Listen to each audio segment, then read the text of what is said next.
WSTU, Stewart, Jensen Beach, Hope Sound, Martin County's Heritage Station.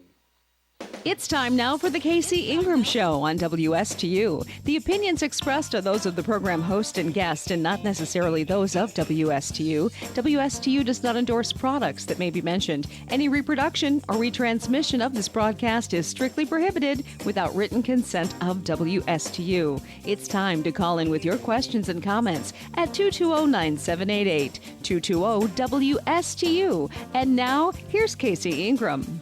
Well, welcome back to the second half of the Casey Ingram Show, and today we're going to have Melissa Martz. She's right here in the studio, and she is running for CD18, U.S. House of Representatives, and she's Republican, and we're going to have a primary coming up here in August. So, Melissa, I appreciate you coming into the studio today, and we just want to learn a little bit more about you. It's your second visit here, and I appreciate having you back. A lot has happened since I've seen you last, so we're going to catch up with Melissa and find out what she's been up to on the campaign trail. But before we get into that, I have to thank my sponsors. Indiantown Marina, folks, I mentioned it before, but hurricane season is right around the corner, and I can't tell you, it is time to make sure your boat will have safe storage if a hurricane comes our way. Once it's named, I can assure you, you won't find space in this county.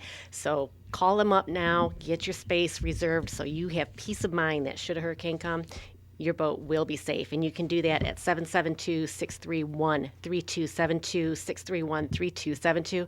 Indiantown Marina is really South Florida's best boat storage facility, and it's really located in such a safe place. It's on the Okeechobee Waterway. It's inland, very well protected hurricane hull, but it's also a do-it-yourself and full-service boat yard. So give the good folks at Indiantown Marina a call and see if they can help you out, and I bet they can.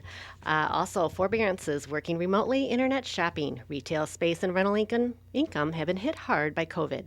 If you're looking to restructure your debt, obtain financing or equity, Commercial Mortgage can help you out. Tim Mullen at Commercial Mortgage has been providing debt restructuring services since 2003. Tim never charges a front fee and all consultations are free. Tim only gets paid if he provides you a debt workout.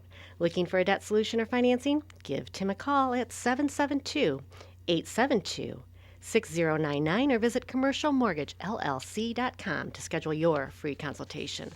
And finally, I'm going to share with you the best kept secret in Martin County, and that is the Fish House Art Center. It's down in the Pocket in Port Salerno. Give them a call, 772-221-5482 if you want to head out there, or check them out online, thefishhouseartcenter.com. There is something there for the entire family. Not only do they have local artists, they have an Airbnb, the art gallery, boat charters, marina, craft and creamery, craft beers, wine, and 24 flavors of ice cream. You can rent paddle boards, you can rent bikes. I mean, there's just so much to do out there for the whole family, and it's really a fun little spot. So down in Port Salerno, call it the Pocket, the Fish House Art Center. Go ahead and give them a visit. You won't be disappointed, and take your friends and family there as well. Melissa, now I'm so anxious to talk with you. How have you been, and what's been going on since we've had you here in the studio last, which I think it's been close to maybe a year. Yeah. Yeah. So first, thank you very much for having me. It cannot be understated how important it is to get the word out that there are other options in representation. So I really do appreciate the opportunity just to explain what we're doing and why it is that I'm on the ticket to give people another option. I don't know that I can cover the entire year. Right. We only have 30 minutes, however, I know. However, yeah, so it has been like a whirlwind of extreme support from the people. I've attended as much as I can. I'm out as much as I can, speaking with as many people as I can, and I'm very encouraged by the amount of patriotism and awareness of what's going on in our country. Yes. So I've had a lot of support from the people. We're a grassroots campaign. We're not backed by dark money, special interest group money, PAC money. We are very much supported by we the people. The flip side to that is that I am not so much endorsed or supported by the political Republican establishment. Right. And so there has been a lot of pushback and almost high school level shenanigans because I say often, though I'm running on a Republican ticket, I am a constitutionalist. And because I'm not bought and paid for, I'm not easily manipulated. So unfortunately, I've learned that the suspicion I had about corruption in politics is really real in this last year. But the hope and the strength that I get is from what I call the fourth branch of government. We, the people that are going to be the check to put back right the imbalance we have had in all three other branches of government. So it's been a whirlwind, but ultimately I still am holding my head high and very positive that we're going to have a good 2022 election. So, Melissa, you're out there on the street knocking on doors, shaking hands, meeting with people. What are their concerns that you want to address if you win the seat? So I have been dealing with for the last 2 years, not only me going out and seeking, what is it that people are concerned with, but people coming and reaching out to me, which is part of how I decided to run. I'm an attorney. I sued Palm Beach County over their unconstitutional mandate. So people were reaching out to me with concerns about federal government overreach. And that is the overarching concern that people have, is the extreme infringement, not just from local government, but from our federal government. I'm running on a federal ticket, and how it's affecting our lives, whether that's the inability to go to work because you're not complying with an unconstitutional mandate, or the inability to send your children to school because you're not complying with an unconstitutional mandate, or having to close down a business because of unconstitutional mandates. So there's a real concern, whether it's literally at people's doorsteps. I've written countless letters for people as an attorney, so that people can keep their jobs or be able to send their kids to school. And so that really is the overarching concern, is the overreach and then the losing of our republic. So we're starting to turn into really, people say communist socialist, but it's like a dictatorship as well. I mean, there's so much going on right now that is overreach, and those are the concerns that people bring to me. It's really less about, I think, things that it used to be, which is why I'm running. I mean, I laugh and say it's really almost laughable that my platform, one of the prongs of my platform, is a return to the protection of our constitutional rights. And that should be a given in anyone's platform, because Right. those are our founding documents. When you become a representative, you take an oath to protect the Constitution. And we have probably, I could count on one hand the amount of federal representatives that have actually not violated that oath to the Constitution. And people, at least where I am, seem to understand that. And they Right. want to preserve our way of life, our republic, our individual liberties for the next generation. They're concerned, like I am, for their children and their grandchildren. So that's what I'm hearing when I'm out. Melissa, let's step back a little bit. You said you're an attorney. Tell us a little Yes, bit more guilty. about your background. Guilty, she says. No. What kind of attorney again? And tell us a little bit more about your background and where you are today. Sure. So I'm credentialed as a patent attorney, but I haven't done a lot of work in that vein, just a little bit. I became interested a couple of years before the pandemic. I was interested in advocating for survivors of sex trafficking, specifically child sex trafficking. So that's what I was focused on before the virus came about. And then once this started to take a turn in the world, and I saw that I say that the government was like stepping on our necks, literally, so that we could not breathe in a very literal sense. And so then my focus shifted a bit. I mean, it's part of my platform to put an end to child sex trafficking, specifically at the border. Here. Because that's what I would have authorization to work on and represent the people at a federal level. But as an attorney, my focus shifted to protecting people's individual liberties. That's why I sued the county and have been acting on behalf of people to the best of my ability with the time that I have. Most of my career has been pro bono.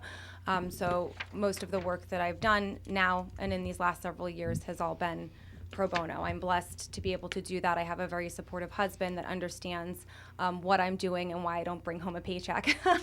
So being a public servant, should I have the opportunity to serve, will actually be nice in one respect, because at the moment, the legal work that I've done has all been Bless you for free. doing that. And child trafficking, it's not just child, it's human trafficking in general. It's just a Yes, horrific labor problem. and sex trafficking. You mentioned, it's coming over the border. With this administration, they just opened the U.S.-Mexican border up. It's just opened up, and migrants are being transported throughout the United States. So, Yes, and that's real. That's It's real. very I real. know a gentleman that took some of the first footage of those planes coming in the middle of the night with young people on them, children on them, being planed into our states. Tennessee, I think Kentucky, Florida, our governor has sued the federal government over people being planed into the country in the middle of the night, which is super shady and concerning. And this is, by the way, why they're telling us we all need to wear masks, be 6 feet separated, and testing everywhere. These folks are being brought in. I mean, I saw photos of them. They weren't wearing masks. They weren't testing them, and they're spreading them throughout the communities. Well, that's how that.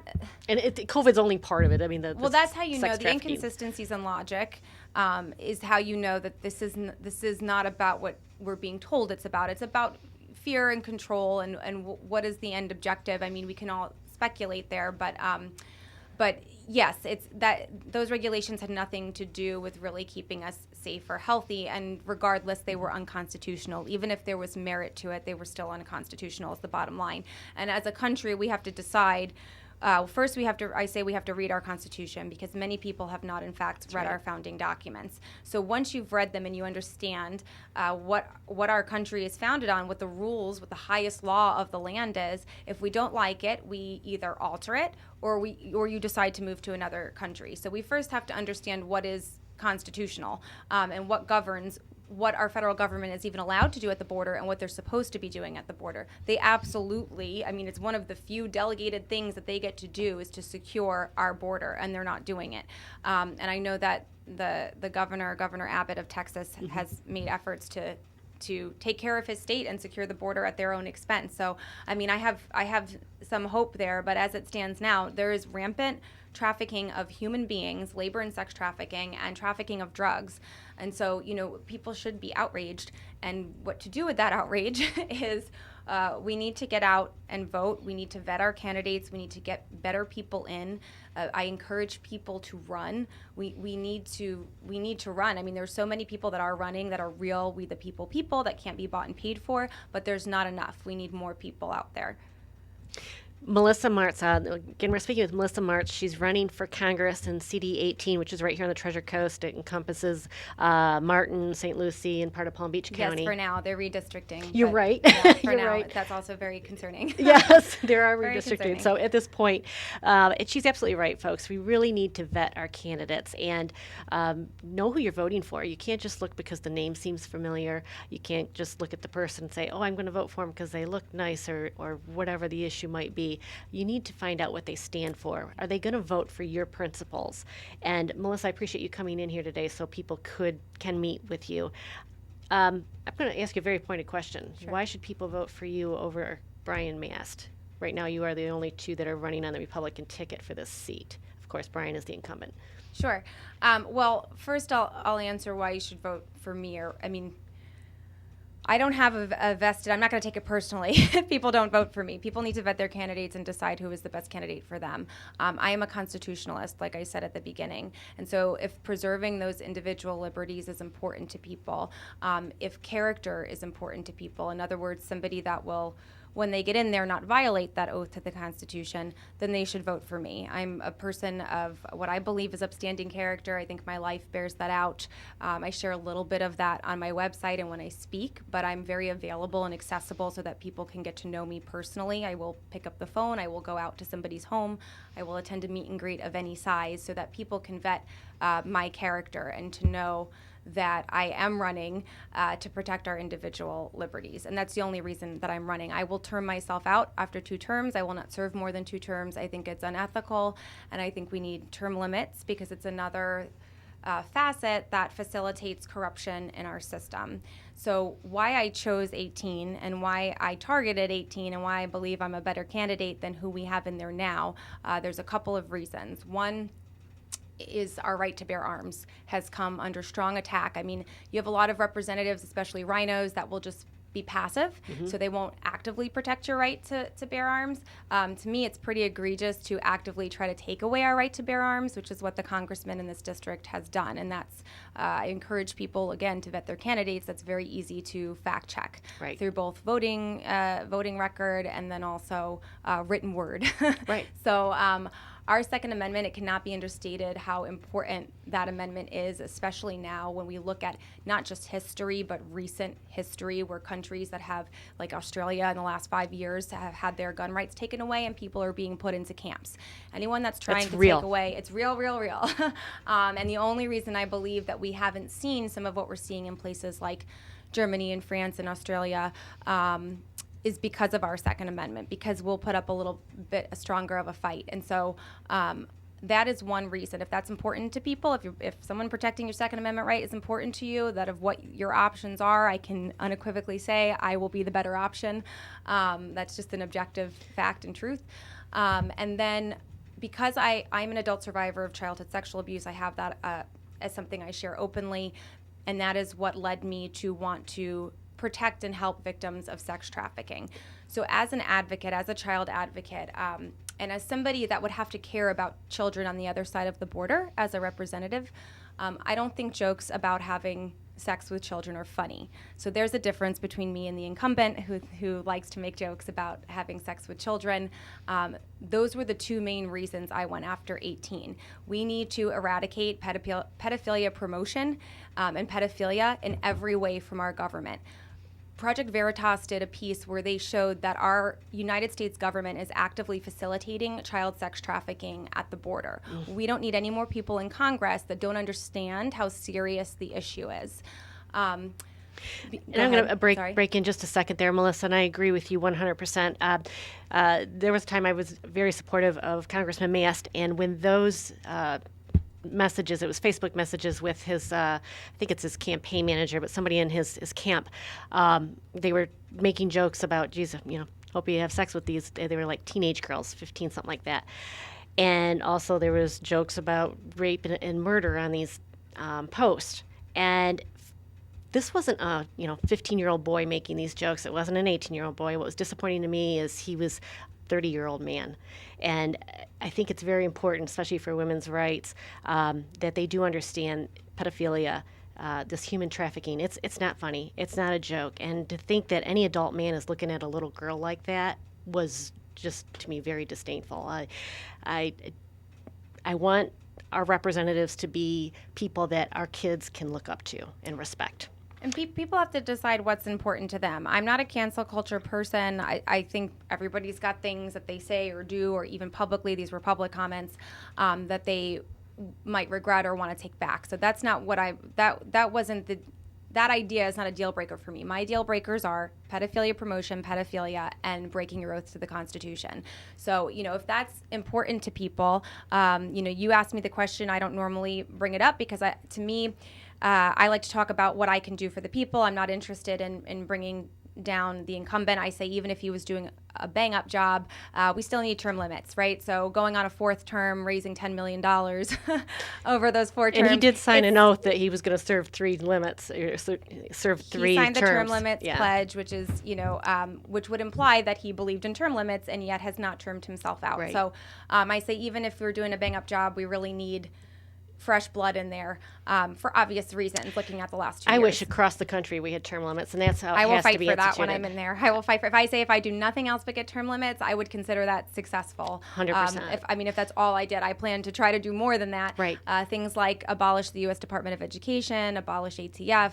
We're taxed twice on our Social Security. That doesn't make sense. Our being taxed doesn't make sense. I'd like to see the 16th Amendment repealed. That's a tall order. But if we have a small majority of constitutionalists in the federal government, I don't see why we couldn't get rid of our 16th Amendment. When that was passed, the federal government was taxing at 2%, and now in some cases, almost half of somebody's paycheck goes to the federal government, which is spending that money in vastly unconstitutional ways. We need an overhaul. It's not going to happen by voting the same people in. So I can only, I see my part to put my hat in the ring, to go through all the motions, the pragmatic steps to give people another option. Right. And then it really is going to be we the people that stand up and make the choice of what is it that we want for our nation moving forward. That's right. It's we the people. It's our vote, and it's up to us. And at the end of the day, our system works. We vote who we prefer. But again, I appreciate. This is Melissa March. She's running for Congressional District 18 on the Republican ticket for the U.S. House of Representatives. And I appreciate you coming in here so people can get to know you and see if there is a difference or not. And do they like your ideas? And if they do, then it's just support your campaign. That's what this is about. I have another issue that I've been following. I'm going to ask you your stance on it, and that's congressional insider trading. Nancy Pelosi is the queen of insider stock trading. These congressmen, senators are writing legislation, and then they're trading stocks based on the votes, the legislation they're writing, contracts they award. They have this inside information, but they don't really call it that. And here on the Treasure Coast, Congressman Mast is one of the top traders and returns in the House. Lois Frankel is as well in West Palm Beach. So I'm thinking this is just not fair to the American people. We're sending you up there to represent us, and you're using your inside information to vastly increase your personal wealth rather than looking out for the best American people. So where would you trade stocks if you're elected? No, and actually, super unethical, very concerning.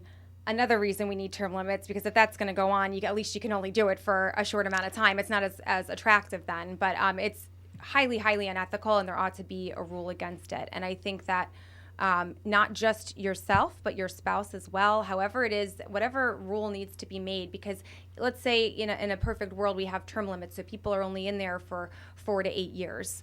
So it's just a short amount of time that you put on hold any of your trading. That's a sacrifice that you make because you want to serve the American people, and the whole job ought to be a sacrifice. There were raises just given at 21%. It's disgusting. I mean, people should be so upset, and they should be banging down the doors of their representatives saying, like, absolutely no way you got a raise. I didn't get a raise. No way these laws don't apply to you, but you can make them for me. And the last I read the Constitution, this is not a dictatorship. What is going on? I mean, I hope people are paying attention to that information that is coming out with the stocks. It's a tattletale on who's really in there to represent the people and who is in there to financially benefit.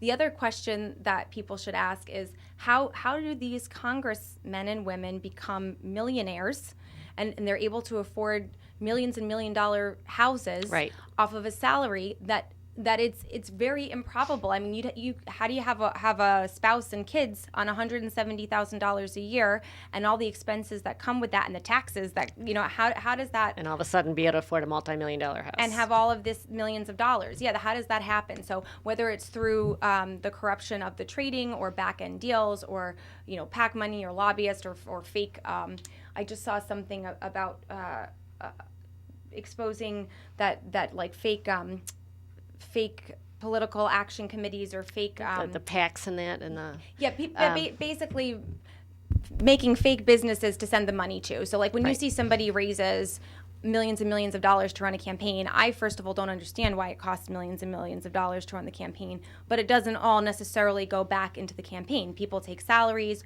or they could be creating, like it was suggested in this piece I watched, that they're creating entities that they're siphoning money through. So I hope people are paying attention to that stock trading. Why isn't there a rule against it? There should be a rule against it.